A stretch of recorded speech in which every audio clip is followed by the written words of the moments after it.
বলে যাচ্ছিল পোলাও, ডিমের ডালনা, রুই মাছের কালিয়া, মাংসের কোরমা। নোলার জল টানলো টেনিদা। বলে যা, থামলি কেন? মুরমুসল্লাম, বিরিয়ানি, পোলাও, মশালা দোসে, চাউ চাউ, স্বামী কাবাব, আলু ভাজা, শুক্তো, বাটি চচ্চড়ি, কুমড়োর ছোকা, আমিও জুড়ে দিলুম। থাম পেলা, থাম বলছি। গাঁক গাঁক করে চেঁচিয়ে উঠলো টেনিদা। শুক্তো, বাটি চচ্চড়ি, তার চেয়ে বল না হিঞ্চে সেদ্ধ, গাদালা শিঙি মাছের ঝোল। পালা ধরে ভুগিস আর বাসক পাতা রস খাস, এর থেকে বেশি কি বুদ্ধি হবে তোর? দিব্যি এসে এসে মোগলাই খানার কথা হচ্ছিল, তার মধ্যে ধোঁ করে নিয়ে এলো বাটি চচ্চড়ি, বিউলির ডাল। ধ্যাত তোর। ক্যাবলা বললে, পশ্চিমে কুঁদরুর তরকারি দিয়ে ঠেকুয়া খায়, বেশ লাগে। কিন্তু বেশ লাগে নাকি? কাঁচা লঙ্কা ছোলার ছাতু আরো ভালো লাগে না? তবে তাই খাগে না, তোদের মধ্যে উল্লুকের সঙ্গে পিকনিকের আলোচনা করা ঝকমারি। হাবুল সেন বললে, আহা হা হা, চৈটটা যাইতাছ কেন? পোলা পানে কয়। পোলা পান? এই গাড়লগুলোকে জলপান করলে তবে রাগ যায়। তাও কি খাওয়া যাবে এগুলোকে? নিম নিশিন্দের চেয়ে অখাদ্য। এই রইল তোদের পিকনিক, আমি চললাম। তোরা ছোলার ছাতু আর কাঁচা লঙ্কার পিন্ডি গেলগে, ওসবের মধ্যে আমি নেই। সত্যি চলে যায় দেখছি। আর দলপতি চলে যাওয়া মানেই আমরা একেবারে অনাথ। আমি টেনিদার হাত চেপে ধরলাম। আহা, বসো না, একটা প্ল্যান ট্যান হোক, ঠাট্টাও বোঝো না। ঠাট্টা? কুমড়োর ছোকা আর কুদ্রুর তরকারি, ওসব নিয়ে বিচ্ছিরি ঠাট্টা আমার ভালো লাগে না। না না, ওসব হইল গিয়া কথার কথা। মোগলাই খানা না হইলে আর পিকনিক হইল কি? হাবুল সেন ঢাকাই ভাষায় বোঝাতে লাগলো। ঠিক আছে, তবে লিস্টি কর। টেনিদা নড়ে চড়ে বসলো।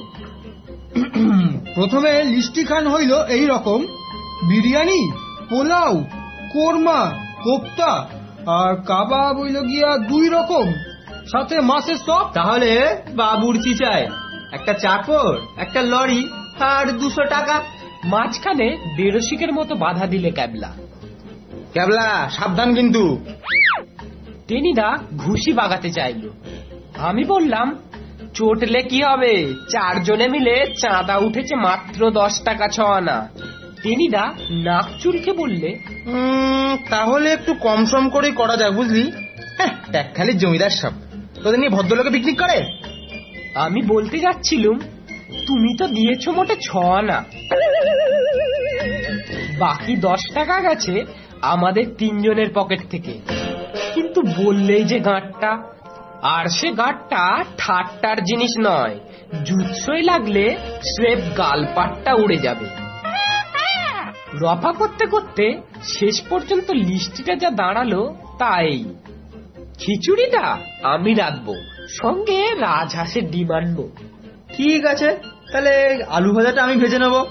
পোনা মাছের কালিয়া ও আমি রাখবো। আমের আচার ও আমি দিদিমার ঘর থেকে ঝাইরা দিব খানে। রসগোল্লা লেডি কিনি, ও ধারে ম্যানেজ করে নেব। লিস্টি শুনে আমি হাঁড়ি মুখ করে বললাম, ওর সঙ্গে আরেকটা আইটেম জুড়ে দে হাবুল, টেনিদা খাবে। তেলার মগজে শুধু গোবর নেই, ছটাকখানে ঘিলু আছে দেখছি। বলেই টেনিদা আদর করে আমার পিঠ চামড়ে দিলে। আমি লাফিয়ে উঠলাম।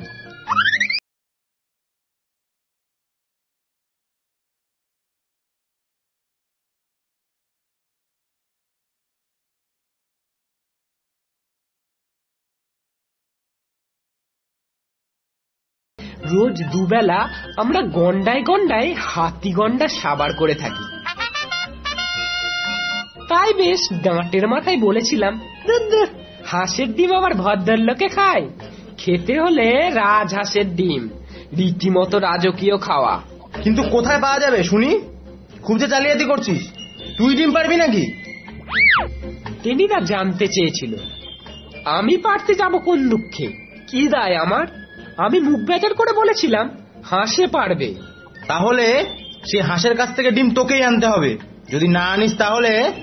তাহলে কি হবে বলবার দরকার ছিল না, কিন্তু কি গেরো বলো দেখি। কাল রবিবার, ভোরের গাড়িতে আমরা বেরোবো পিকনিকে। আজকের মধ্যেই রাজহাঁসের ডিম জোগাড় করতে না পারলে আমি তো গেছি। পাড়ায় ভন্টাদের বাড়িতে রাজহাঁস আছে গোটা কয়েক, ডিম টিমও তারা নিশ্চয়ই পারে। আমি ভনটাকেই পাকড়ালাম। কিন্তু কি খলিফা ছেলে এই ভনটা! 2 আনার পাঁঠার ঘুগনি আর ডজন খানেক আলুর চপ সাবড়ে তবে মুখ খুললো। ডিম দিতে পারি, তবে নিজের হাতে বের করে নিয়ে আসতে হবে বাক্স থেকে। তুই দে না ভাই এনে, একটা আইসক্রিমও খাওয়াবো। ভনটা ঠোঁট বেঁকিয়ে বললে, নিজেরা পোলাও মাংস সাটাবেন আর আমার বেলায় আইসক্রিম হতে চলবে না। ইচ্ছে হয় নিজে বের করে নাও, আমি বাবা ময়লা ফয়লা ঘাঁটতে পারবো না। কি করি, রাজি হতে হলো। ভনটা বললে, তবে দুপুর বেলায় আসিস, বাবা মেজদা অফিসে যাওয়ার পর। মা তখন ভোঁস ভোঁস করে ঘুমায়, সেই সময় ডিম বের করে নিবি। গেলাম দুপুরে। উঠোনের এক পাশে কাঠের বাক্স, আর তার ভেতর সার সার খুপড়ি। গোটা 2 হাঁস ভেতরে বসে ডিমে তা দিচ্ছে। ভনটা বললে, যা নিয়ে আয়। কিন্তু কাছে যেতেই বিতি কিচ্ছিরি ভাবে ফ্যাস ফ্যাস করে উঠল হাঁস দুটো। ফোঁস ফোঁস করছে যে, ডিম নিতে এসেছিস, একটু আপত্তি করবে না? তোর কোনো ভয় নেই পেলা, দে হাত ঢুকিয়ে দে। হাত ঢুকিয়ে দেবো? কিন্তু কি বিচ্ছিরি ময়লা! ময়লা আর কি বদখত গন্ধ, একেবারে নাড়ি উল্টে আসে। ভনটা বললে, চিয়ারা পেলা, লেগে যা। যা থাকে কপালে বলে যেই হাত ঢুকেছি, সঙ্গে সঙ্গে ওরে বাপরে গেছি রে। খটাং করে হাঁসটা হাত কামড়ে ধরল। সে কি কামড়! হাইমাই করে চেঁচিয়ে উঠলাম আমি। হ্যাঁচকা টানে হাঁসের ঠোঁট থেকে হাত ছাড়িয়ে চোঁচা দৌড় লাগালাম। দরদর করে রক্ত পড়ছে তখন। রাজহাঁস এমন রাজকীয় কামড় বসাতে পারে তা কে জানতো। কিন্তু কি ফেরেববাজ এই ভনটাটা, জেনে শুনে ব্রাহ্মণের রক্তপাত ঘটালো। আচ্ছা, পিকনিকটা চুকে যাক, দেখে নেব তারপর ওই পাঁঠার ঘুগনি আর আলুর চপের শোধ তুলে ছাড়বো।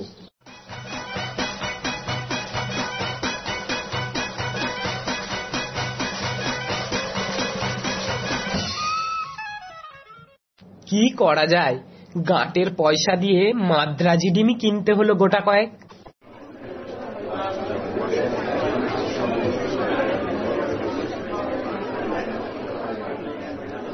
পরদিন সকালে শ্যামবাজার স্টেশনে পৌঁছে দেখি টেনিদা, ক্যাবলা আর হাবুল এর মধ্যেই মার্টিনের রেলগাড়িতে চেপে বসে আছে।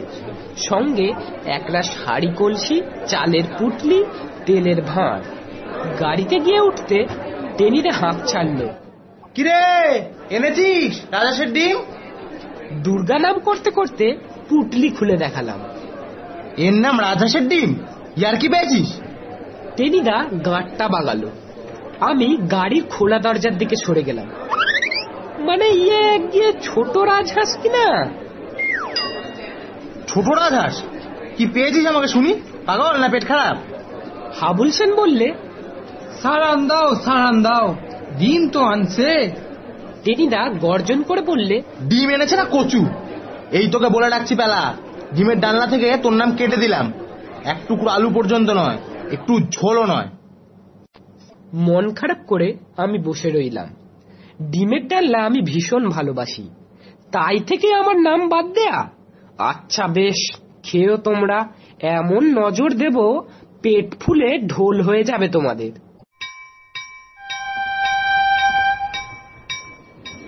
পি করে বাঁশি বাজলো, নড়ে উঠল মার্টিনের রেল। তারপর ধস ধস ভোস ভোস শব্দে এর রান্নাঘর, ওর ভাড়ার ঘরের পাশ দিয়ে গাড়ি চলল। টেনিদা বললে, বাগুইহাটি ছাড়িয়ে আরো 4টে স্টেশন, বুঝলি? তার মানে প্রায় তো 1 ঘন্টার মামলা। লেডিগিনি হাইটা বের কর, শিগগিরই বের কর ক্যাবলা। ক্যাবলা বললে, এক্ষুনি? তাহলে তো পৌঁছাবার আগে সাফ হয়ে যাবে। টেনিদা বললে, সাফ হবে কেন? দুটো একটা চেখে দেখবো শুধু। আমার আবার ট্রেনে চাপলে খিদে পায়। এই 1 ঘন্টা ধরে শুধু শুধু বসে থাকতে পারবো না। বের কর হাড়ি, চটপট বের কর।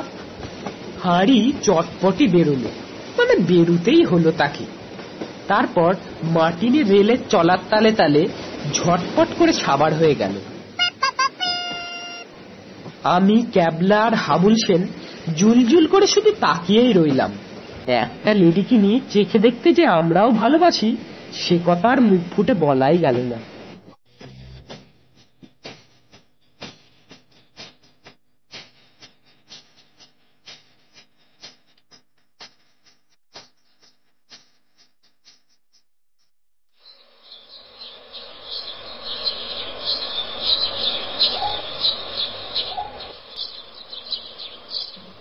স্টেশন থেকে নেমে প্রায় মাইল খানেক হাঁটবার পরে ক্যাবলার মামার বাড়ি।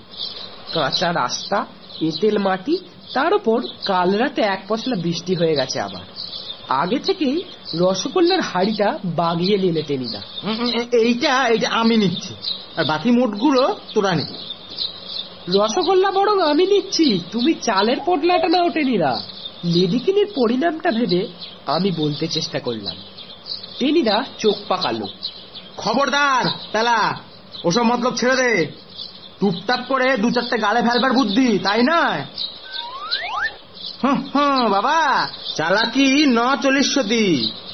দীর্ঘশ্বাস ফেলে গাঁটরি বোঝকা কাঁধে ফেলে আমরা তিনজনে এগোলাম, কিন্তু 3 পাও যেতে হলো না। তার আগেই ধাই ধাপাই খাইছে রে।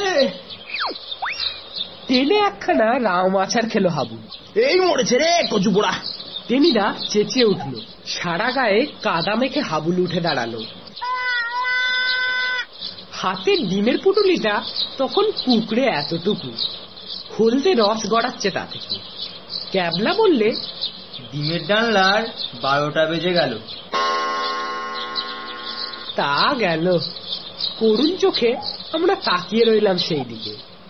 ইস, এত কষ্টের দিন, ওর জন্য রাজহাঁসের কামড় পর্যন্ত খেতে হয়েছে। টেনিদা হুঙ্কার দিয়ে উঠল। দিলে দিলে সব পণ্ড করে রে। এই ঢাকাই বাঙালিটাকে সঙ্গে নেই ভুল হয়েছে। পিটিয়ে ঢাকাই বড়টা করলে তবে রাগ যায়। আমি বলতে যাচ্ছিলাম হাবুল 4 টাকা চাঁদা দিয়েছে। তার আগেই কি যেন একটা হয়ে গেল। হঠাৎ মনে হলো আমার পা দুটো মাটি ছেড়ে শো করে শূন্যে উঠে গেল। আর তারপরেই কাদা ছেড়ে যখন উঠে দাঁড়ালাম, তখন আমার মাথা মুখ বেয়ে আচারের তেল গড়াচ্ছে। ওই অবস্থাতেই চেটে দেখলাম একটুখানি, বেশ ঝাল ঝাল টকটক বেড়ে আচার করেছিল হাবুলের দিদিমা। ক্যাবলা আবার ঘোষণা করলে, আমের আচারের 1টা বেজে গেল। চুপ কর বলছি ক্যাবলা, এক চড়ে গালের বোম্বা উড়িয়ে দেবো। কিন্তু তার আগেই টেনিদার বোম্বা উড়ল, মানে স্রেফ লম্বা হলো কাদায়। 7 হাত দূরে ছিটকে গেল রসগোল্লার হাড়ি। ধবধবে সাদা রসগোল্লাগুলো পাশের কাদা ভরা খানায় পড়ে একেবারে নেবুর আচার। ক্যাবলা বললে, রসগোল্লার 2টো বেজে গেল। এবার আর টেনিদা একটাও কথা বললে না। বলবাড়ি বা কি ছিল। রসগোল্লার শোকে বুক ভাঙা দীর্ঘশ্বাস ফেলতে ফেলতে 4 জনে পথ চলতে লাগলাম আমরা। টেনিদা তবু লেডিকিনিগুলো সাবার করেছে, কিন্তু আমাদের সান্ত্বনা কোথায়? অমন স্পঞ্জ রসগোল্লাগুলো। 5 মিনিট পরে টেনিদাই কথা কইল, তবু পোনা মাছগুলো আছে, কি বলিস? খিচুড়ির সঙ্গে মাছের কালিয়া আর আলু ভাজা নেহাত মন্দ হবে না। হাবুল বললে, সেই ভালো। বেশি খাইলে পেট গরম হইব, গুরু পাক না খাওয়াই ভালো। ক্যাবলা মিটমিট করে হাসলে। শেয়াল বলেছিল দ্রাক্ষা ফল অতিশয় খাট্টা। ক্যাবলা ছেলেবেলায় পশ্চিমে ছিল, তাই 2-1টা হিন্দি শব্দ বেরিয়ে পড়ে মুখ দিয়ে। টেনিদা বললে, খাট্টা? বেশি পাট্টামি করবি তো 4টা বসিয়ে দেবো। ক্যাবলা ভয়েস পিত্তি নট। আমি তখনও নাকের পাশ দিয়ে ঝাল ঝাল টকটক তেল চাটছি। হঠাৎ বুক পকেটটা কেমন ভিজে ভিজে মনে হলো। হাত দিয়ে দেখি বেশ বড় সড়ো 1 টুকরো আমের আচার তার ভেতর কায়েমি হয়ে আছে। জয় গুরু। এদিক ওদিক তাকিয়ে টপ করে সেটা তুলে নিয়ে মুখে পুড়ে দিলাম। সত্যি হাবুলের দিদিমা বেড়ে আচার করেছিল, আরো গোটা কয়েক যদি ঢুকতো। বাগান বাড়িতে পৌঁছলুম আরো 15 মিনিট পরে। চারিদিকে সুপুরি আর নারকেলের বাগান, একটা পানা ভর্তি পুকুর, মাঝখানে একতলা বাড়ি, কিন্তু ঘরে চাবি বন্ধ। মালিটা কোথায় যে কেটে পড়েছে কে জানে। টেনিদা বললে, কুছ পরোয়া নেই, চুলোয় যাক মালি, বলং বলং বাহু বলং, নিজেরা উনুন খুঁড়বো, খড়ি কুড়বো, রান্না করব। মালি বেটা থাকলেই তো ভাগ দিতে হতো। যা তো হাবুল, ইট কুড়ি আন, উনুন করতে হবে।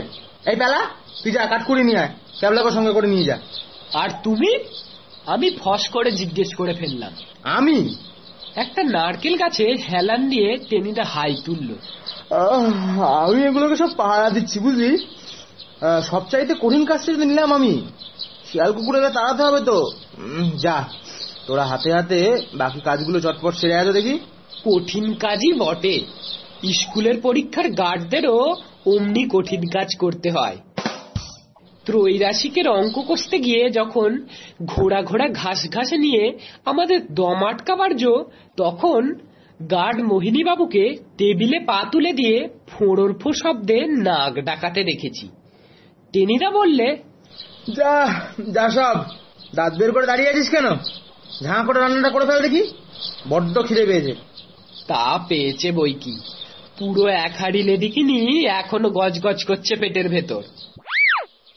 আমাদের বড়াতেই শুধু অষ্টরম্ভা। পেঁচার মতো মুখ করে আমরা কাঠখড়ি সব কুড়িয়ে আনলাম। টেনিদা লিস্টি বার করে বললে, মাছের কালিয়া পেলা রাঁধবে। আমাকে দিয়ে শুরু। আমি মাথা চুলকে বললাম, খিচুড়ি টিচুড়ি আগে হয়ে যাক তবে তো। এই খিচুড়ি লাস্ট আইটেম, গরম গরম খেতে হবে। কালিয়া সকলের আগে, নে পেলা লেগে যা। ক্যাবলার মা মাছ কেটে নুন টুন মাখিয়ে দিয়েছিলেন, তাই রক্ষা। কড়াইতে তেল চাপিয়ে আমি মাছ ঢেলে দিলাম তাতে। আরে এ কি কাণ্ড! মাছ দেবার সঙ্গে সঙ্গেই কড়া ভর্তি ফেনা। তারপরে আর কথা নেই, অতগুলো মাছ তালগোল পাকিয়ে গেল একসঙ্গে। মাছের কালিয়া নয়, মাছের হালুয়া। ক্যাবলা আদালতের পেয়াদার মতো ঘোষণা করলো, মাছের কালিয়ার 3টে বেজে গেল। তবে রে স্টুপিড! টেনিদা তড়াক করে লাফিয়ে উঠল। কাঁচা তেলে মাছ দিয়ে তুই কালিয়া রাঁধছিস? এবার তো পাড়া ধরে পিলেরই একদিন কি আমার একদিন। এ তো আর মার্টিনের রেল নয়, সোজা মাঠের রাস্তা। আমার কান পাকড়াবার জন্যে টেনিদা হাতটা এগিয়ে আসবার আগেই আমি হাওয়া, একেবারে পাঞ্জাব মেলে স্পিডে। টেনিদা চেঁচিয়ে বললে, খিচুড়ির লিস্ট থেকে পেলার নাম কাটা গেল। তা যাক, কপালে আজ হরি মটরই আছে, সে তো গোড়াতেই বুঝতে পেরেছি। গোমড়া মুখে একটা আমড়া গাছতলায় এসে ঘাপটি মেরে বসে রইলাম। বসে বসে কাঠ পিঁপড়ে দেখছি। হঠাৎ গুটি গুটি হাবুল আর ক্যাবলা এসে হাজির। কিরে তোরাও? ক্যাবলা বেজার মুখে বললে, খিচুড়ি টেনিদা নিজেই রাঁধবে, আমাদের আরো খড়ি আনতে পাঠালো। সেই মুহূর্তেই হাবুল সেনের আবিষ্কার, একেবারে কলম্বাসের আবিষ্কার যাকে বলে। এই পেলা দেখছস ওই গাছটা কিরকম জলপাই পাকছে? আর বলতে হলো না, আমাদের তিনজনের পেটেই তখন খিদেই ইঁদুর লাফাচ্ছে। জলপাই জলপাই সই। সঙ্গে সঙ্গে আমরা গাছে উঠে পড়লাম।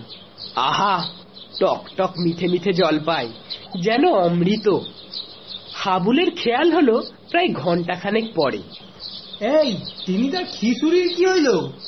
ঠিক কথা, খিচুড়ি তো এতক্ষণে হয়ে যাওয়া উচিত। তড়াক করে গাছ থেকে নেমে পড়লো ওরা। হাতের কাছে পাতা টাতা যা পেল তাই নিয়েই ছুটলো ঊর্ধ্বশ্বাসে। আমিও গেলাম পেছনে পেছনে, আশায় আশায়। মুখে যাই বলুক, এক হাতা খিচুড়িও কি দেবে না আমায়? প্রাণ কি এত পাষাণ হবে টেনিদার? কিন্তু খানিক দূরে গিয়ে আমরা তিনজনেই থমকে দাঁড়ালাম, একেবারে মন্ত্রমুগ্ধ। টেনিদা সেই নারকেল গাছটায় হেলান দিয়ে ঘুমোচ্ছে, আর মাঝে মাঝে বলছে, দে ক্যাবলা, পিঠটা চুলকে দে ভালো করে। পিঠ চুলকে দিচ্ছে সন্দেহ কি, কিন্তু সে ক্যাবলা নয়, একটা গোদা বানর। আর 4-5টা গোল হয়ে বসেছে টেনিদার চারদিকে। কয়েকটা তো মুঠো মুঠো চাল ডাল পুড়ছে মুখে, একটা আলুগুলো সাবার করছে, আর আস্তে আস্তে টেনিদা পিঠ চুলকে দিচ্ছে। আরামে হাঁ করে ঘুমোচ্ছে টেনিদা, থেকে থেকে বলছে, দে ক্যাবলা, ভালো করে একটু চুলকে দে। এবার আমরা 3 জনে গলা ফাটিয়ে চেঁচিয়ে উঠলাম, বাদর বাদর টেনিদা বাদর। কি? আমি বাদর? বলেই টেনিদা হাঁ করে সোজা হয়ে বসলো। সঙ্গে সঙ্গেই ওরে বাপরে বাপ! চিৎকার করে উঠল। চোখের পলকে বানরগুলো কাঁঠাল গাছের মাথায়, চাল ডাল আলুর পুটলিও সেই সঙ্গে নিয়ে গেছে। আমাদের দেখিয়ে দেখিয়ে তড়িবৎ করে খেতে লাগলো, সেই সঙ্গে কি বিচ্ছিরি ভেঙচি। ওই ভেঙচি দেখেই না লঙ্কার রাক্ষসগুলো ভয় পেয়ে যুদ্ধে হেরে গিয়েছিল।